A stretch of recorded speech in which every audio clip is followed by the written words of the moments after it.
Bienvenue à l'Instant Shoujo, je suis Mickaël, le gérant de la librairie Le Renard Doré qui se trouve au 41 rue Jussieu à Paris 5e. Aujourd'hui je vais vous présenter Perfect World qui est une série qui est en 7 tomes en France et 8 tomes au Japon et qui est un shoujo écrit par Rei Haruga, donc c'est la première œuvre reliée, qui est un shoujo absolument passionnant et je vais vous dire pourquoi. Concrètement, on retrouve Kawana et Ayukawa qui sont deux anciens élèves d'un lycée qui avaient une amitié qui aurait pu débuter sur un amour naissant mais qui ne s'est jamais vraiment réalisé. On les retrouve plus tard dans leur vie professionnelle avec une rencontre un peu fortuite et c'est à ce moment-là que Kawana découvre que Ayukawa est atteint d'un handicap.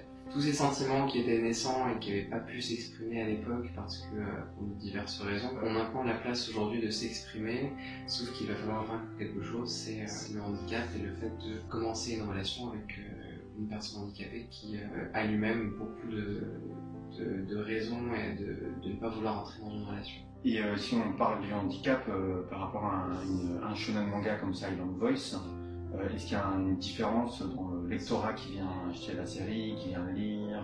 On sent une différence dans le lectorat par rapport à une œuvre comme Silent Voice parce que le schéma narratif est différent, les graphismes sont différents. C'est vrai que ça peut freiner les lecteurs de shonen parce que c'est un graphisme qui est typiquement shoujo. On a un dessin qui est centré sur les émotions, sur ce qui exprime les visages, sur ce qui exprime les yeux, et on a pas tellement de dynamisme dans les cases, on a quelque chose d'assez fixe. C'est un code graphique qui peut rebuter, mais ça serait dommage de s'arrêter à ce code graphique-là parce que c'est une œuvre qui va plus loin que son graphisme et qui a surpris, je pense, je crois que l'auteur elle-même a été surprise du succès de son manga parce que elle le dit à chaque tome, elle pensait pas continuer, elle pensait pas que ça irait aussi loin. Mais oui, parce que les gens qui ont pu dépasser ce graphisme en particulier et qui ont pu se passer d'environnements très travaillés, qui ont pu se passer d'un trait plus dynamique, ont réussi à trouver quelque chose qu'ils ne pourraient pas trouver dans un shonen. Et toi, tu constates la différence de lectorat en librairie? Mais effectivement, c'est pas vraiment les mêmes personnes qui achètent Silent Voice que les gens qui achètent Perfect World. Mais c'est ça le travail du libraire, c'est-à-dire qu'on va devoir conseiller l'une et l'autre à ceux qui sont intéressés finalement par un sujet qui est un sujet unique, un sujet important, un sujet de handicap.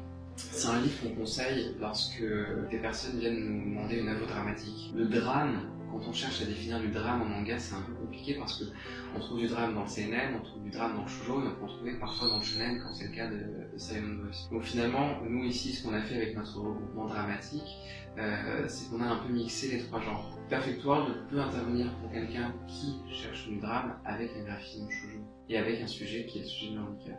Parce que c'est un manga qui nous laisse pas indifférents, c'est un manga qui va nous donner beaucoup d'espoir, tout en avec des interventions de la narration, de dire attention, cet espoir vous l'avez, mais au prochain tome vous le perdez. Et puis au prochain chapitre ça va être difficile. Effectivement, il nous laisse pas, il nous donne pas de fausses illusions, on n'est pas dans un conte de fées, on a un manga qui nous prévient qu'on va souffrir.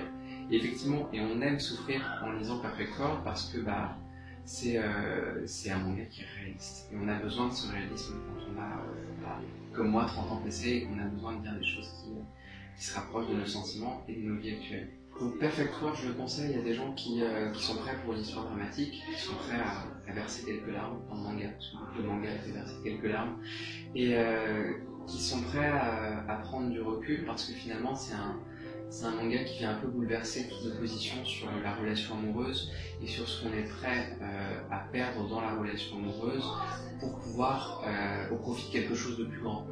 Et oui, Perfect World représente le compromis de la relation amoureuse. Alors il le représente par une situation extrêmement dramatique, qui est la situation du handicap et comment réagir face au handicap. Mais finalement, par métaphore, tous ces compromis sont des compromis qu'on fait au quotidien. Et c'est un manga qui nous pousse à y réfléchir. Merci d'avoir regardé cette vidéo et abonnez-vous à la chaîne Agatha parce qu'il y a plein de contenus super intéressants.